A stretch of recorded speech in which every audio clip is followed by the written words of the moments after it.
नमस्कार, स्वागत है आपका। आपके साथ में हूं अमित गर्ग शुक्ला। अपने विवादित बयानों के जरिए चर्चा में बने रहने वाले समाजवादी पार्टी के महासचिव और एमएलसी स्वामी प्रसाद मौर्य ने एक बार फिर से विवादित ट्वीट किया है। उनके इस ट्वीट से बखेड़ा खड़ा हो गया है। स्वामी प्रसाद मौर्य ने ट्वीट करते हुए लिखा है कि धर्मांतरण के पीछे कोई अंतर्राष्ट्रीय सिंडिकेट नहीं, बल्कि मंदिरों में बैठे हुए पंडे पुजारियों धर्माचार्यों का गठजोड़ और सिंडिकेट है। उन्होंने लिखा कि जब तक जाति और धर्म के आधार पर भेदभाव किया जाता रहेगा तब तक धर्मांतरण जारी रहेगा। ये ट्वीट है स्वामी प्रसाद मौर्य का, जिसके जरिए एक बार फिर से वो विवादों में घिरे हुए हैं। पंडे पुजारियों को लेकर उनकी तरफ से ट्वीट, इससे पहले मानस विवाद को लेकर लगातार वो चर्चा में रहे। कभी रामचरितमानस को लेकर उन्होंने बयान दिया तो कभी गोस्वामी तुलसीदास को लेकर, और अब एक बार फिर से वो चर्चा में है। इस बार अपने ट्वीट की वजह से वो चर्चा में। उनका यह कहना है कि धर्मांतरण के लिए साधु संत जिम्मेदार हैं, कोई अंतर्राष्ट्रीय सिंडिकेट इसके लिए जिम्मेदार नहीं है, बल्कि हमारे देश में ही साधु संत और पुजारी इसके लिए जिम्मेदार हैं। उनका यह कहना है कि जब तक धर्म और जाति के नाम पर भेदभाव होता रहेगा तब तक धर्मांतरण होता रहेगा।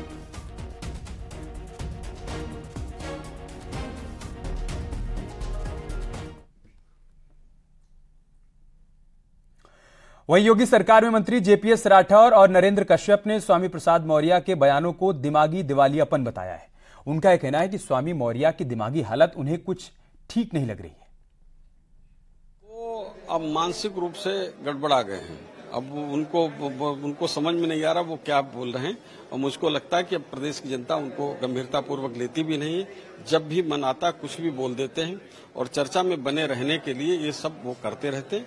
लेकिन मुझको समझ में नहीं आ रहा कि उनको बुद्धि को हो क्या गया है। इतने अच्छे नेता थे और आज कहां पर समाजवादी पार्टी की हवा लगते ही कहां चले गए।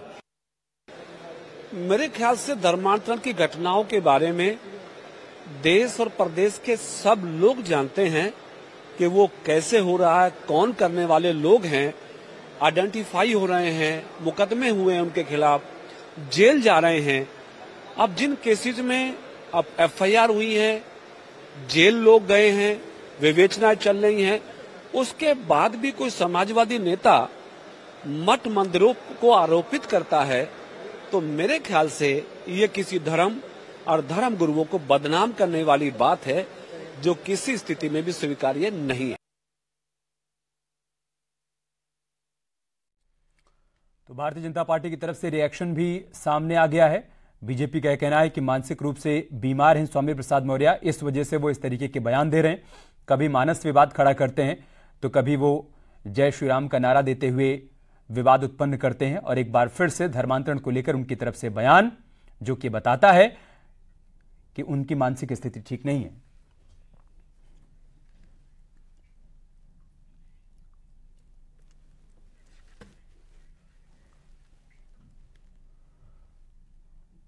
तो एसपी के महासचिव स्वामी प्रसाद मौर्य के ट्वीट पर पूर्व कैबिनेट मंत्री और एसपी के विधायक रविदास मेहरोत्रा का कहना है कि बीजेपी हमेशा से ही दलितों का अपमान करती आई है। तो कुल मिलाकर स्वामी प्रसाद मौर्य के समर्थन में यहां पर रविदास मेहरोत्रा खड़े हुए नजर आ रहे हैं। भारतीय जनता पार्टी लगातार दलितों का अपमान करने का काम कर रही है। इससे पहले राम कोविंद जी देश के राष्ट्रपति थे। जब अयोध्या में राम जन्मभूमि का शिलान्यास हुआ तब राष्ट्रपति को नहीं बुलाया गया। उसके बाद जो दिल्ली में लोकसभा का शिलान्यास हुआ उसमें भी उनको नहीं बुलाया गया। और इस बार जब नई लोकसभा का उद्घाटन हुआ उसमें भी देश के प्रधानमंत्री को नहीं बुलाया गया। पूरे देश की 20 विपक्षी पार्टियों ने मांग करी कि राष्ट्रपति को, जो संविधान की संरक्षिका हैं, उनको प्रेसिडेंट जो प्राइम मिनिस्टर हॉल बना है, लोकसभा भवन बना है, उसका उल्लंघन किया जाए, लेकिन उनको नहीं बुलाया गया। अब जो है उनको दूर से मंदिर के दर्शन कराए जा रहे हैं। इससे स्पष्ट हो गया है कि भारतीय जनता पार्टी दलितों की विरोधी है और उनका असली चेहरा जो है कल उजागर हो गया है।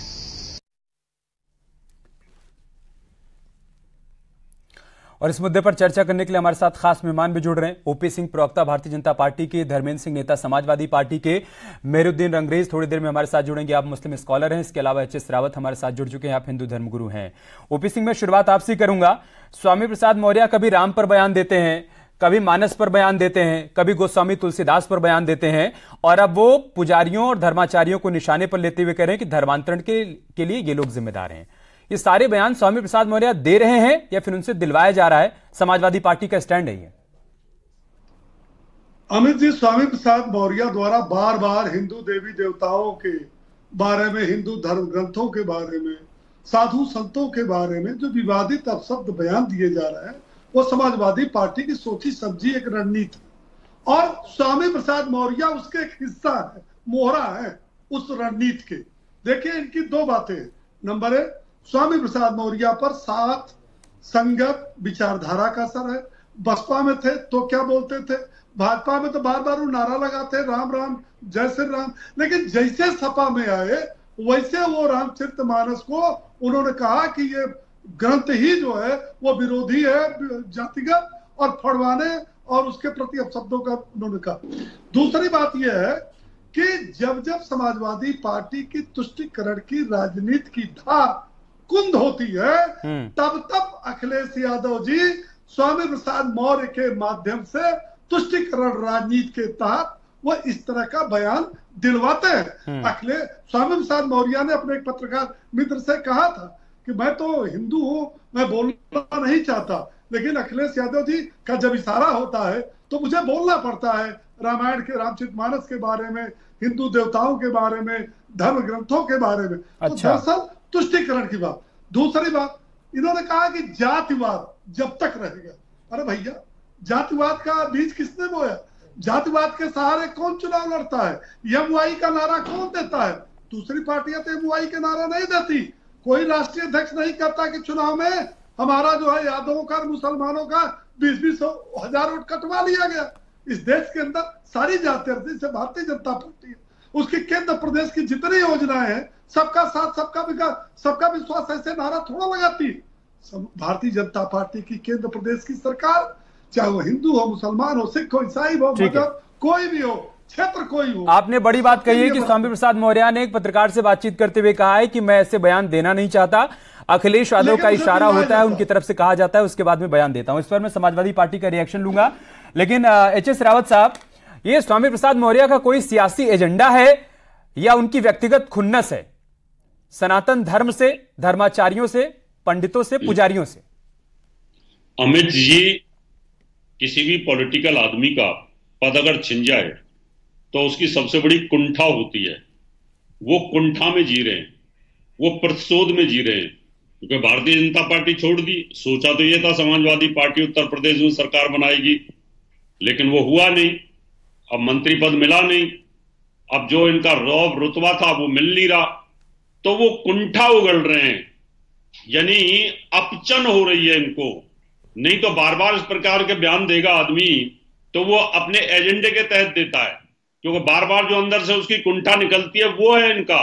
इनको भी अच्छी तरीके से पता है कि किस प्रकार से मुसलमानों का एजेंडा चल रहा है।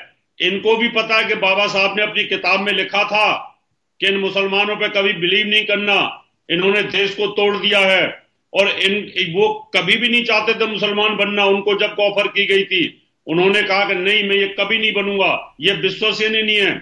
ये अच्छी तरीके से जानते हैं कि बाबा साहब मुसलमानों के प्रति क्या सोच रखते थे। इसलिए उनकी जो सोच है अपना मौर्य साहब की, ये जानबूझ करके अखिलेश के एजेंडे के तहत जो वोट बैंक है इनका, दलित वोट बैंक को अखिलेश की तरफ खींचने की कोशिश कर रहे हैं। और इनके दिमाग में यह है कि मायावती निष्क्रिय है, मायावती निष्क्रिय, तो उनके वोट बैंक को मैं सपा की तरफ खींचने की कोशिश करूं और हीरो बन जाऊं। इस कुंठा को लेकर के ये वक्तव्य देते हैं बार बार, जो कि हिंदू धर्म के साधु संतों पर इन शब्दों के पाप का घड़ा इनको भोगना पड़ेगा कहीं ना कहीं, क्योंकि हर आदमी एक जैसा होता नहीं है, हर साधु संत एक जैसा होता नहीं है। बड़े बड़े तपस्वी साधु संत इसमें वो होते हैं, और इनको ये जातिवाद की बात करते हैं। क्या हिंदू धर्म के अंदर वाल्मीकि जी को पूजा नहीं जाता?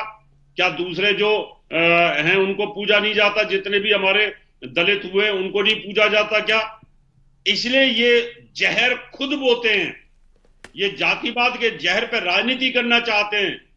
इनकी सिर्फ एक ही सोच है कि इस समय मायावती कमजोर है और किसी प्रकार से उस वोट बैंक को अपनी तरफ खींचूं और मैं हीरो बना रहा हूं, जबकि ये गलत है। इससे नुकसान हो रहा है। समाजवादी पार्टी खत्म हो रही है, अखिलेश खत्म हो रहे हैं, एमवाई फैक्टर और साथ में मौर्य के साथ जो वोट बैंक है वो धीरे धीरे हिंदुत्व वाला सब खत्म हो रहा है। मौर्य की बात को कोई सुनने वाला नहीं है, सब हिंदू धर्म में आस्था। मेहरुद्दीन रंगरेज इस वक्त हमारे साथ जुड़ चुके हैं। रंगरेज साहब, भारतीय जनता पार्टी का कहना है कि मानसिक तौर पर बीमार हैं स्वामी प्रसाद मौर्य, इस वजह से ऐसे बयान दे रहे हैं।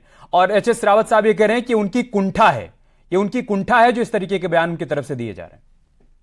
अगर वो देश को सच्चाई बता रहे हैं तो उन्हें क्या क्या नाम से नवाजा जा रहा है ये देख लीजिए आप। उन्हें कैसे गैर हिंदू बताया जा रहा, कैसे उन्हें क्या। अरे सर, अगर उन्होंने सच बात कह दी, सच सुनने के लिए ये देश में लोकतंत्र है, लोकतंत्र में सबको अपनी अपनी बात कहने का अधिकार है। और उन्होंने क्या गलत बात कही? क्या हिंदू धर्म के जितने भी ठेकेदार बने बैठे हैं, क्या वो खुलेआम नहीं कहते हम 1 लाख रुपए देंगे, घर देंगे, आपको ट्रिपल तलाक से आजादी मिलेगी, हलाले से जो है आपको आजादी मिलेगी, आप जो है सनातन धर्म अपना लीजिए, घर वापसी कर लीजिए। तो खुलेआम मगर उनके खिलाफ कोई कार्रवाई नहीं होती जो लोग ऐसा कहते हैं। अगर कोई यही काम अगर कोई मुस्लिम कम्युनिटी का आदमी कर रहा होता तो उसे तो जेल में डाल दिया जाता और यूएपी लगाकर। तो ये सारी चीजें अगर वो सब कह रहे हैं तो बिल्कुल सही कह रहे हैं, तथ्यों के आधार पे कह रहे हैं। और सच कहना कोई बुरी बात नहीं है, कहना चाहिए। मैं भी कह रहा हूँ उनकी बात में बिल्कुल सही कह रहे हो, सही कह रहे हैं रंगरेज साहब, सच कहना बुरी बात नहीं है। लेकिन स्वामी प्रसाद मौर्य शहनवाज उर्फ बद्दो के मसले पर चुप्पी साध जाते हैं। जब गेमिंग ऐप के जरिए धर्मांतरण की बात आती है तब उनके मुंह से सच नहीं निकलता, इस वजह से उनके सच पर सवाल खड़े होते हैं। सुनिए, उसमें जो गेमिंग ऐप वाले जो आप मसला बता रहे हो उस पर हमारी कई सारी, उसमें धर्मांतरण नहीं हुआ था, काली बातों में ये स्पष्ट कर दूं। दूसरी बात, वो गेम के तरीके से कर रहे थे तो वो पकड़े गए, अपराध जो उन्होंने किया तो पकड़े गए, जेल चले गए। अगर ये जो खुलेआम जो गुरु ऐसी ऐसी वाहियात बातें करते हैं, अभी ये जो आपके साथ हमारे पैनल में बैठे हैं, क्या नाम है इनका, मेरा नाम ध्यान नहीं आ रहा, जो है ये कह देते कि भी इस्लाम तो ऐसा कहता है। देखिए, जब तक इन लोगों को ऐसा बढ़ावा मिलता रहेगा, देश में ध्रुवीकरण करने का काम, देश में आग लगाने का काम, देश को विभाजन करने का काम ये लोग करते रहते हैं। ये मगर इनका काम ये नहीं है। स्वामी प्रसाद मौर्य नहीं कर रहे हैं रंगरेज साहब। मैं इससे पहले कि रावत साहब से रिएक्शन लूं, आपको लग रहा है कि स्वामी प्रसाद मौर्य सब नहीं कर रहे हैं? वो जाति के आधार पर, धर्म के आधार पर लोगों को बांटने का काम नहीं कर रहे हैं, वो सबका साथ सबका विकास वाला नारा दे रहे हैं, वही मंत्र दे रहे हैं क्या वो? देखिए, जैसे सबका साथ सबका विकास सबका विश्वास वाली बात है, ये भी जुमला है। मगर वो जो काम कर रहे हैं वो बौद्ध धर्म अपना रहे हैं इसलिए क्योंकि जब आप दलितों को मंदिर में नहीं जाने देंगे, कुएं से पानी पी लेंगे तो मार देंगे, घोड़ी पे चढ़ेंगे तो मार देंगे, उन्हें उनके साथ शोषण करेंगे। अभी द्रौपदी मुर्मू जो हमारी देश की राष्ट्रपति है, उन्हें दिल्ली में एक मंदिर में घुसने नहीं दिया। तो अगर जब वो ऐसा हो रहे तो वो जो है बौद्ध धर्म अपना रहे, और लाखों करोड़ों लोग जो है हिंदू धर्म छोड़कर जो है बौद्ध धर्म अपना रहे। रावत साहब से इस पर रिएक्शन लूंगा, लेकिन उससे पहले शायद आपने पढ़ा नहीं और मंदिर के पुजारी की तरफ से जो बात कही गई है उसको भी आपने सुना नहीं। जगन्नाथ मंदिर के पुजारी ने कहा है कि जब किसी को जगन्नाथ यात्रा के दौरान आमंत्रित किया जाता है तो वही गर्भगृह के भीतर जाकर पूजा करता है, जब कोई स्वेच्छा से दर्शन करने के लिए आता है तो बाहर ही खड़े होकर दर्शन करता है। रावत साहब आप सर सुनिए, हेलो सर, मैं सुना देता हूँ सर। एक मिनट सर, वेट। अगर कोई यजमान है तो उस यजमान को अधिकार होता है कोई वो, और यजमान अगर अधिकारी है तो उसके साथ उसके जो प्रोटोकॉल के नियम होते हैं पूजा के जो करना पड़ता है के साथ होता है। और ये जो अभी बहका रहे हैं, इनको बड़ा दलितों के साथ प्रेम आ रहा है रंगरेज साहब को, ये सियाओं के साथ क्या अत्याचार कर रहे हैं वो समझ नहीं आता, किस प्रकार से अहमदियाओं के साथ अत्याचार कर रहे हैं वो इनको समझ में नहीं आता है। दूसरे जो लोगों के साथ आपकी जो ये बात है ना, ये ध्रुवीकरण की बात आप बोल दो ना, सुन्नी किस प्रकार से पता नहीं, मेरी समझ में से बाहर है। अहमदियों की मस्जिद कभी फूल नहीं झड़ते आपके हमेशा झड़ते हैं भाई, इनको मंदिरों में नहीं घुसने देते। तुम तो एम दर्जे का दर्जे इनके साथ व्यवहार करते हो, तुम भी तो एम दर्जे का व्यवहार कर रहे हो ना। आपने कौन सा इनको 1 नंबर पर रखा हुआ है? जहां भी आपने दलितों का परिवर्तन किया है उनको भी आपने 2 नंबर पर रखा हुआ है। आप अपने साथ नहीं रखते हो उनको, आप उनको दूरी रखते हो। आप भी तो इनके साथ गलत कर रहे हो ना। आपने इनको बहकाया, पहली गलती की, बात करना बिल्कुल खराब बात है। आपके पास कोई तर्क ही नहीं है। बात जब इंसान के पास बात और तर्क नहीं होते तो वो इधर उधर बात घुमाता है। बना दिए आपने, कौन से इनको सैयद बना दिया, कौन सा बना दिया बताइए? अरे आप हिंदू धर्म गुरु है ही नहीं यार। हिंदू धर्म गुरु होते तो उनके तो मुंह से जो है ना, जो हिंदू धर्म गुरु है उनके मुंह से जो है ना, ठीक है रंगरेज साहब, आपके मुंह व्यक्तिगत में तो ये ऐसे फिर वो कह देंगे कि आप मुस्लिम स्कॉलर नहीं है, तो यहाँ एक दूसरे को सर्टिफिकेट देना ठीक नहीं है ना। ठीक है ओपी सिंह साहब, देखिए स्वामी प्रसाद मौर्य इस तरीके के बयान देते हैं और आपका कहना है कि समाजवादी पार्टी उनका बैकअप करती है, लेकिन सवाल ये खड़ा होता है कि आप लोगों को भी सूट करता है स्वामी प्रसाद मौर्य जैसे लोगों का इस तरीके से बयान देना? स्वामी प्रसाद मौर्य ने जब मानस विवाद खड़ा किया, जब उन्होंने प्रभु श्री राम को लेकर नारा दिया रायबरेली में, उसके बाद उनके खिलाफ एफआईआर दर्ज हुई, लेकिन कार्रवाई के नाम पर कुछ भी नहीं हुआ। तो आप ये चाहते हैं कि स्वामी प्रसाद मौर्य इस तरीके का बयान देते रहें और उनके बयान पर इसी तरीके से सियासत होती रहे और उसका फायदा हमें मिलता रहे?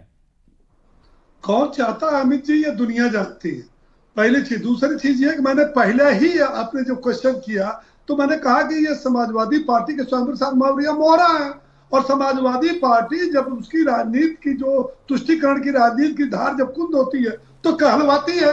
मैंने इसलिए कहा कि आज देखिए, जब जब स्वामी प्रसाद मौर्य ने हमारे रामचरितमानस के बारे में, हिंदू देवी देवताओं के बारे में, साधु संतों का अपमान किया, पूरी समाजवादी पार्टी उनके साथ खड़ी।